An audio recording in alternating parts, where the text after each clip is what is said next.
Langkah pertama, pemeriksaan kepala. Letakkan kedua tangan di kepala pasien, rabalah perlahan dari dahi ke belakang kepala.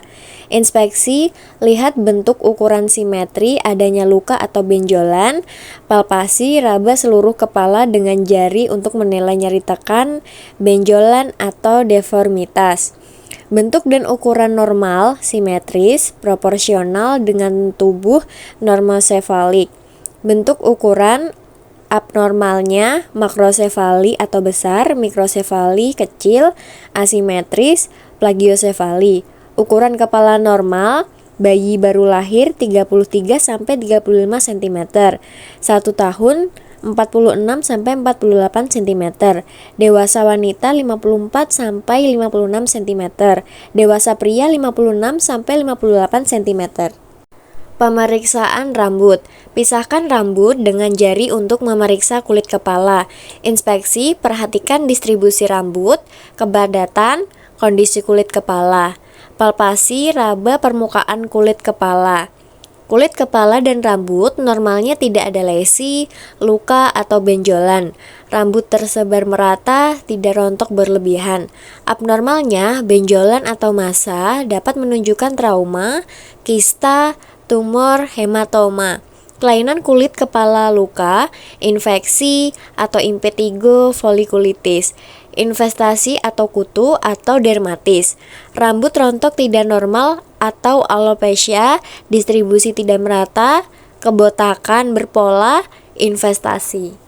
Pemeriksaan wajah. Minta pasien senyum, meniup pipi, dan mengernyit. Inspeksi, periksa simetri wajah, gerakan otot, ekspresi wajah. Palpasi, raba tulang wajah dan sinus atau maksilaris dan frontal. Normalnya, wajah simetris, tanpa edema, eritema, atau kelainan lainnya. Mobilitas wajah, tidak ada kelemahan otot wajah, ekspresi wajah normal. Abnormalnya, asimetri wajah dapat menandakan kelainan neurologis, misalnya Bell's palsy atau stroke, kelainan kongenital seperti koroneosinostosis, atau kelainan bentuk kepala lain pada bayi. Pemeriksaan mata. Normalnya, kelopak mata tidak bengkak, simetris, dapat membuka dan menutup sempurna. Abnormalnya, ptosis atau turun, edema, eritema, luka, benjolan, hordeolum kalazion. Normalnya, bola mata simetris, tidak menonjol atau cekung.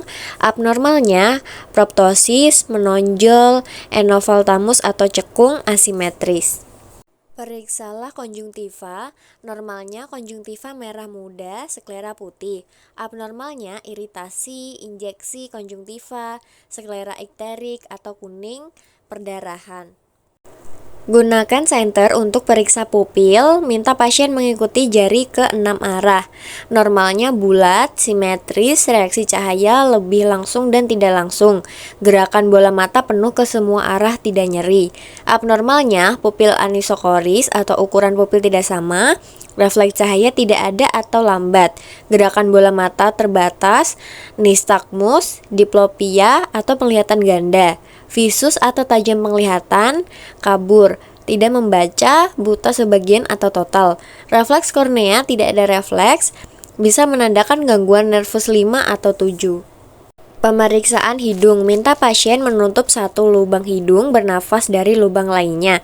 Inspeksi, periksa lubang hidung, deviasi, sekret. Palpasi, tekan sinus frontal dan maksilaris. Normalnya, bentuk hidung simetris, lurus, warna kulit seperti sekitarnya, tanpa lesi, tidak ada sekret, bebas, tanpa napas mulut, tidak nyeri, stabilitas tulang hidung stabil. Abnormalnya, deviasi septum, hidung bengkok, eritema, pembengkakan, lesi, abses, sekret jernih atau rinitis alergi, purulen atau infeksi, berdarah, trauma, tumor, hidung tersumbat, napas lewat mulut, nyeri tekan, sinusitis fraktur, mobilitas abnormal, krepitas atau fraktur. Pemeriksaan mulut dan tenggorokan. Minta pasien membuka mulut dan mengucapkan A. Inspeksi, gunakan senter untuk melihat mukosa, lidah, gigi, tonsil, uvula.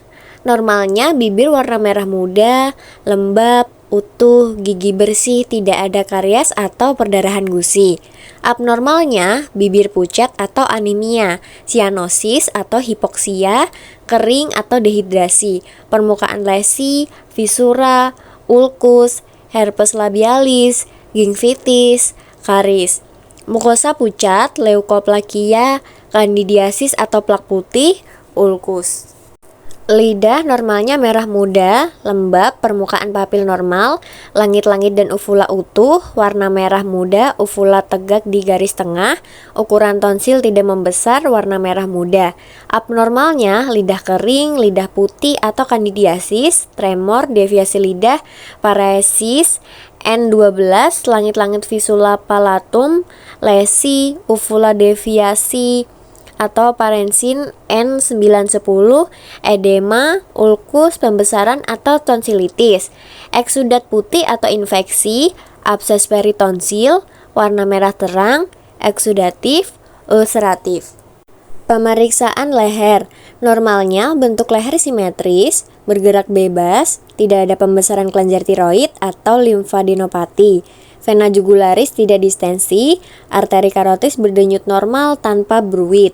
Abnormalnya pembesaran satu sisi, massa limfadenopati, gondok, deviasi trakea, tidak bergerak atau massa menetap. Defisiasi trakea, kulit leher eritema, pembengkakan, bekas luka, fistula, vena jugularis distensi, bruit karotis, stenosis. Normalnya, kelenjar getah bening tidak teraba atau lebih 1 cm lunak, bergerak bebas, tidak nyeri, kelenjar tiroid tidak teraba atau teraba kecil, halus, simetris, tidak nyeri. Abnormalnya, kelenjar getah bening teraba membesar, keras, nyeri tekan, atau infeksi, tidak bergerak atau maligna. Kelenjar tiroid membesar atau gondok, nodul, keras, nyeri tekan atau tiroiditis, tidak simetris. Kelompok kelenjar yang diperiksa submental, submandibular, preaurikular, postaurikular, tonsilar, cervical anterior dan posterior, supraclavikular. Selanjutnya, palpasi arteri karotis dilakukan untuk merasakan denyut nadi. Bruit karotis adalah suara mendesing yang terdengar saat aliran darah tidak teratur. Bruit karotis dapat mengindikasikan penyumbatan arteri karotis. Pemeriksaan dada, inspeksi bentuk dada, pergerakan napas. Normalnya dada simetris, napas teratur, frame itu simetris, tidak ada nyeri tekan, perkusi sonor, bunyi napas vesikuler, tidak ada wheezing atau ronci atau crackless. Abnormalnya penggunaan otot bantu napas, penurunan fremitus, nyeri tekan, perkusi dul atau efusi atau hipersonor, emfisema, bunyi napas abnormal, wheezing atau asma, crackless, edema paru. Frekuensi napas normal berdasarkan usia. Usia bayi 0 sampai 1 tahun, frekuensi napas 30 sampai 60 napas per menit. Batita 1 sampai 3 tahun, frekuensi napas 24 sampai 40 napas per menit. Anak usia prasekolah 3 sampai 6 tahun, frekuensi napas 22 sampai 34 napas per menit. Anak usia sekolah 6 sampai 12 tahun, frekuensi napas 18 sampai 30 napas per menit. Remaja 12 sampai 18 tahun, frekuensi napas 12 sampai 16 napas per menit. Dewasa 19 sampai 59 tahun, frekuensi napas 12 sampai 20 napas per menit. Lansia 60 tahun ke atas, frekuensi napas 28 napas per menit. Palpasi dada, gunakan sisi ulnar tangan atau bagian kelingking atau telapak dasar tangan. Letakkan tangan secara simetris di dinding dada mulai dari atas atau klavikula, tengah bawah dada. Lakukan pada bagian anterior, lateral, dan posterior toraks. Minta pasien mengucapkan 99 atau 99 secara berulang dengan nada biasa. Rasakan dan bandingkan getaran suara di sisi kanan dan kiri dada. Tujuannya untuk menilai getaran yang dihantarkan dari laring melalui bronkus ke dinding dada saat pasien berbicara. Fremitus yang berubah bisa mengindikasikan adanya kelainan di paru-paru atau rongga pleura. Perkusi dada. Tentukan lokasi perkusi, yaitu sekitar 4 hingga 8 lokasi di setiap sisi toraks anterior, mulai dari apeks dan bergerak ke bawah ke pangkal. Bandingkan dari sisi ke sisi, letakkan bantalan jari panjang non-dominan pada dinding dada. Ketuk sendi interphalangeal distal jari tersebut dengan bagian atas jari panjang dominan. Dengarkan suara yang dihasilkan. Pemeriksaan auskultasi dada. Meletakkan diafragma stetoskop pada dada pasien, meminta pasien untuk menarik dan membuang nafas, mendengarkan suara pernapasan pasien, membandingkan suara pernapasan antara kedua sisi dada. Dengarkan bunyi napas normal, wheezing, crackless, ronchi.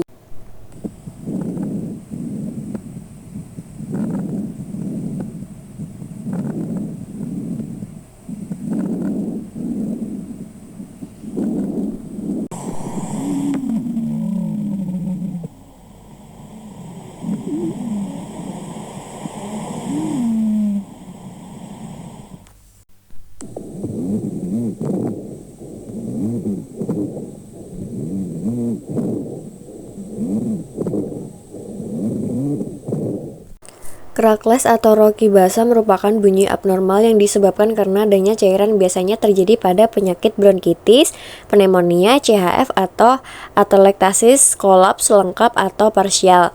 Crackless dibagi menjadi dua, yaitu crackless kasar dan crackless halus. Yang pertama, crackless halus. Bunyi bernada tinggi, singkat, dan tidak bersambung bunyi dan biasanya terdengar di bagian basal paru. Yang kedua, crackless kasar. Bunyi terdengar bernada rendah tapi terdengar lebih keras, biasanya terdengar pada tempat tertentu dan panjang di satu sisi atau di tempat yang berbeda di kedua sisi pada paru.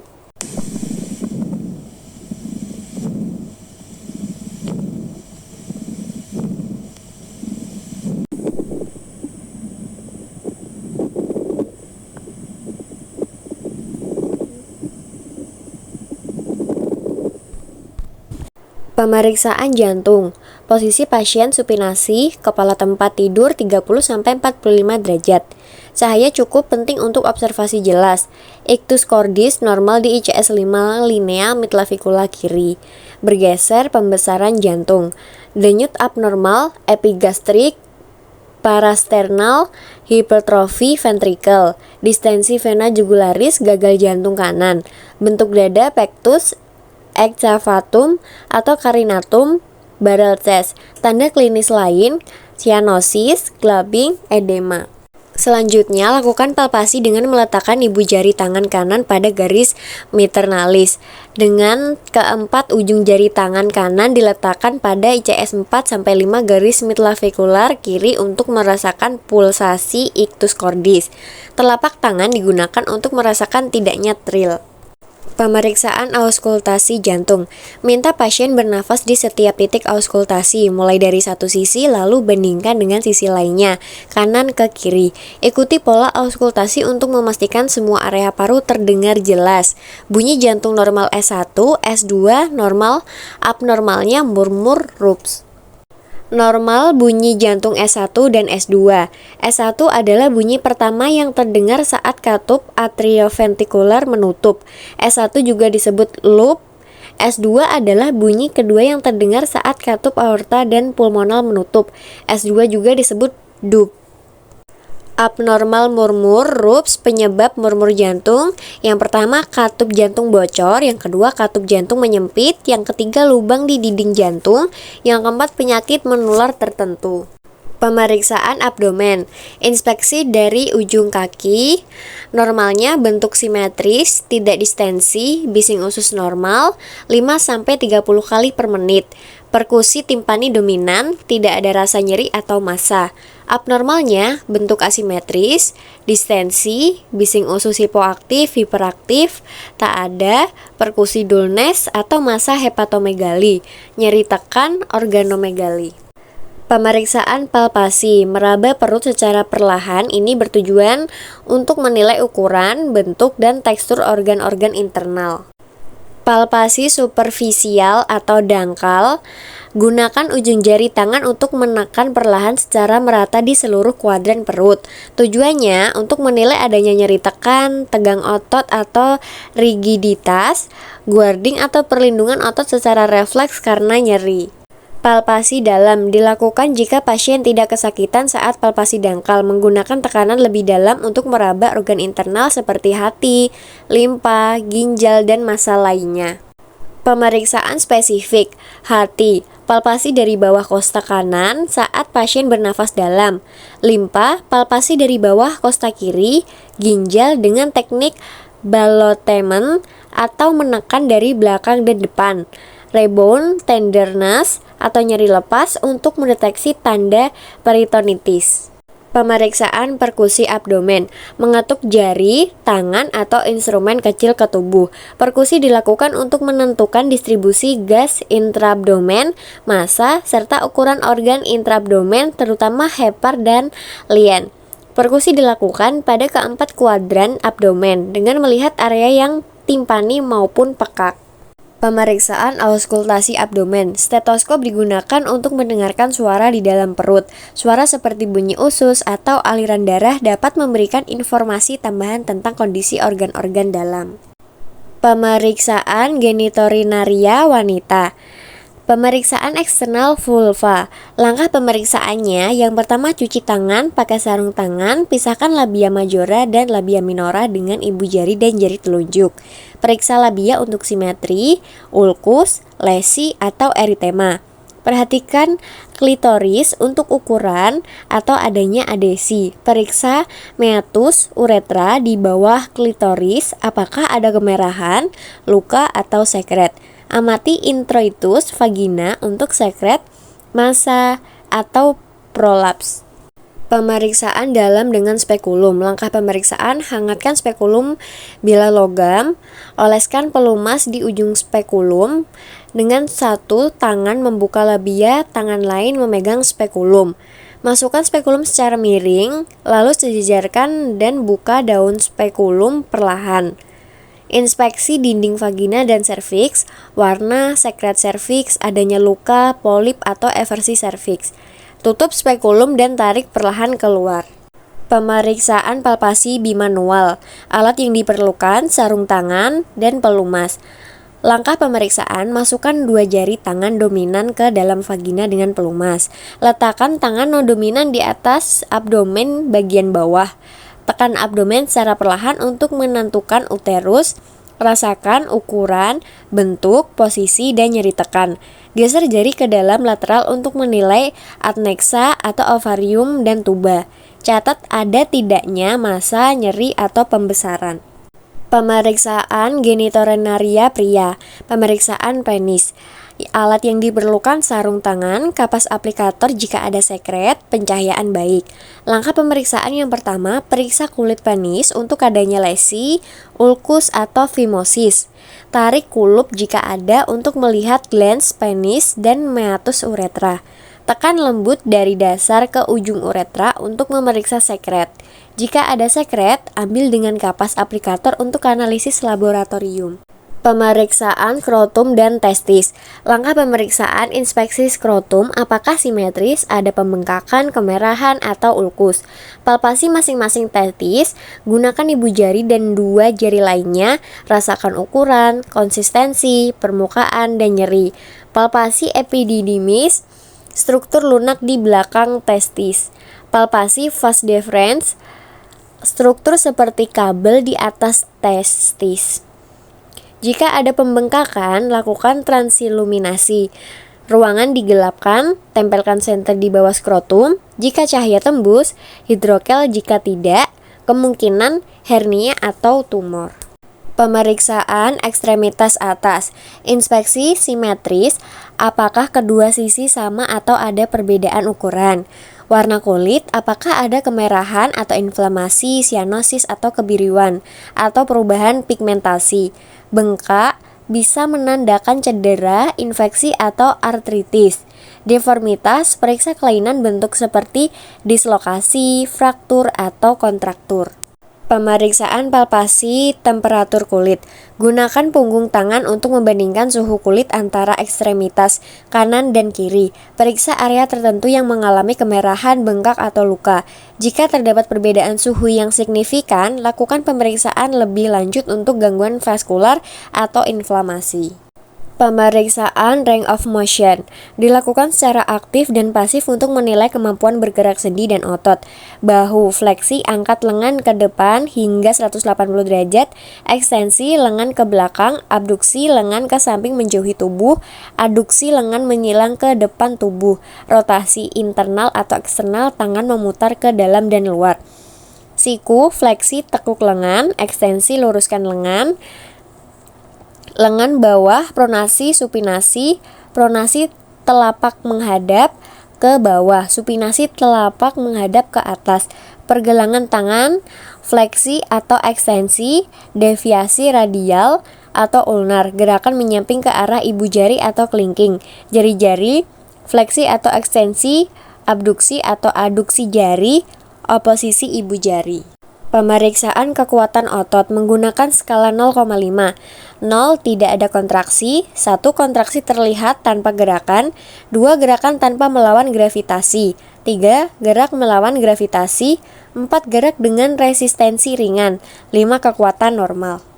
Pemeriksaan sensorik, uji sensasi kulit menggunakan sentuhan ringan atau kapas, tusukan jarum atau suhu, distribusi nervus penting. N medianus, sisi palmar ibu jari telunjuk, jari tengah dan setengah jari manis. N ulnaris, sisi palmar dan dorsal jari kelingking dan setengah jari manis. N radialis, bagian dorsal ibu jari telunjuk dan sebagian punggung tangan. Pemeriksaan neurovaskular. Pemeriksaan neurovaskular menilai aliran darah dan status neurologis. Pulsasi, A brachialis, A radialis, A ulnaris. Refill kapiler, motorik dan sensorik sesuai dermatom dan miotom. Pemeriksaan ekstremitas bawah dilakukan dalam posisi berdiri dan terlentang. Dilihat simetri kanan dan kiri, deformitas atau varus, valgus, genurectur factum, dan lain-lain. Atrofi otot, pembengkakan, perubahan warna kulit, ulkus atau luka, posisi jari kaki atau bentuk kaki, flat foot atau hic arch. Pemeriksaan palpasi. Struktur yang dipalpasi, yang pertama anterior superior sias, major femur, sendi lutut, patella, lain sendi medial atau lateral, tibia dan fibula, malleolus medial dan lateral, sendi pergelangan kaki, dorsum dan telapak kaki. Dilakukan untuk meraba struktur tulang, sendi, dan jaringan lunak guna untuk menilai suhu lokal, nyeri tekan, krepitasi, pembengkakan atau massa, pulsasi arteri. Pemeriksaan range of motion. Panggul, fleksi angkat paha ke perut, ekstensi dorong paha ke belakang, abduksi paha menyilang ke kelalam. Rotasi internal atau eksternal, lutut fleksi tekuk lutut, ekstensi luruskan lutut, pergelangan kaki, dorsifleksi gerakan kaki ke atas, inversi telapak menghadap ke dalam, eversi telapak menghadap ke luar, jari kaki, fleksi dan ekstensi. Pemeriksaan kekuatan otot dinilai dengan skala 0 sampai 5 seperti ekstremitas atas, hip flexion, iliopsoas and femoralis, ekstensi pinggul, gluteus maximus and gluteus inferior, ekstensi lutut, paha depan and femoralis, fleksi lutut, otot hamstring and ischialis, dorsifleksi pergelangan kaki, tibialis anterior, saraf peroneal dalam, plantar fleksi pergelangan kaki, gastrocnemius and tibialis, ekstensi jari kaki, extensor hallucis longus, saraf peroneal dalam. Pemeriksaan sensorik, uji dengan kapas, tusukan jarum atau uji suhu. Dermatom penting, L2, L4 paha bagian depan, L5 sisi lateral kaki dan dorsum kaki ibu jari, S1 tumit dan sisi lateral kaki. Pemeriksaan refleks, refleks patella, lutut, segmen L3, L4, refleks Achilles, segmen S1. Pemeriksaan neurovaskular menilai aliran darah dan fungsi saraf, pulsasi arteri femoralis, popltea, dorsalis, pedis, tibialis, posterior, refil, kapiler kaki, motorik dan sensorik sesuai nervus, perifer, dan dermatom.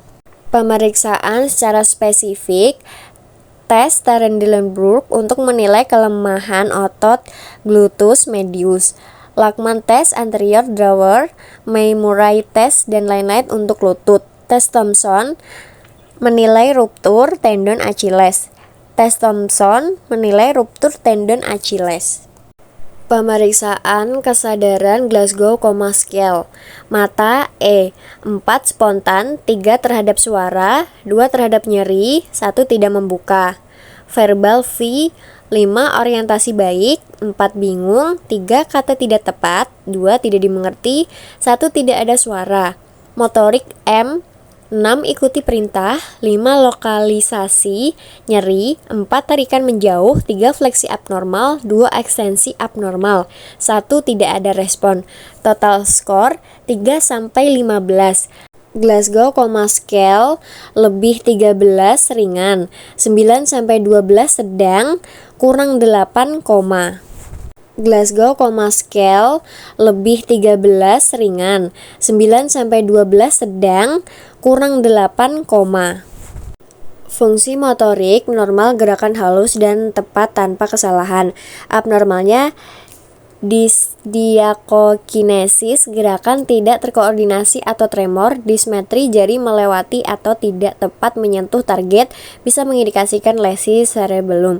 Ataksia, gerakan tersentak-sentak menandakan gangguan keseimbangan atau koordinasi. Fungsi sensorik, sentuhkan dengan lembut pada beberapa titik di tubuh pasien, wajah, lengan, tangan, kaki untuk mendeteksi nyeri. Hasil abnormal, hipostesia, penurunan sensasi sentuhan misalnya pada neuropatik diabetik. Anestesia, tidak ada sensasi, bisa terjadi pada cedera saraf berat atau stroke. Hiperestesia, sensasi berlebihan atau nyeri pada sentuhan ringan misalnya pada neuropati perifer. Pemeriksaan refleks biceps C5-C6. Cara pemeriksaan, lengan pasien dalam posisi rileks dengan siku sedikit fleksi. Letakkan ibu jari di atas tendon biceps, fossa antecubiti. Ketuk ibu jari dengan palu refleks, respon normal, fleksi siku. Pemeriksaan refleks brachioradialis C5-C6. Cara pmemeriksaannya, lengan pasien dalam posisi semipronasi, ketuk tendon brachioradialis sekitar 2-3 cm di atas processus styloidus radius. Respon normal, fleksi dan supinasi lengan bawah. Pemeriksaan refleks triceps C6-C7. Cara pemeriksaannya, lengan pasien dalam posisi rileks dengan siku fleksi sekitar 90 derajat. Ketuk tendon triceps di atas olecranon. Respon normal, ekstensi siku. Pemeriksaan refleks patella L2-L4. Cara pemeriksaannya, pasien duduk dengan kaki menggantung bebas, ketuk tendon patella tepat di bawah patella. Respon normal, ekstensi lutut. Pemeriksaan refleks Achilles S1-S2. Cara pemeriksaannya, pasien dalam posisi duduk atau berlutut dengan kaki menggantung. Dorsifleksi ringan kaki lalu ketuk tendon Achilles, respon normal, plantar fleksi kaki. Interpretasi hasil, hiperrefleksia, refleks meningkat, bisa mengindikasikan gangguan neuron motorik atau UMN lesion seperti pada stroke atau penyakit neurodegeneratif. Hiporefleksia atau arefleksia, refleks berkurang atau tidak ada, bisa mengindikasikan gangguan neuron motorik bawah. LMN lesion seperti neuropati perifer atau cedera pada akar saraf.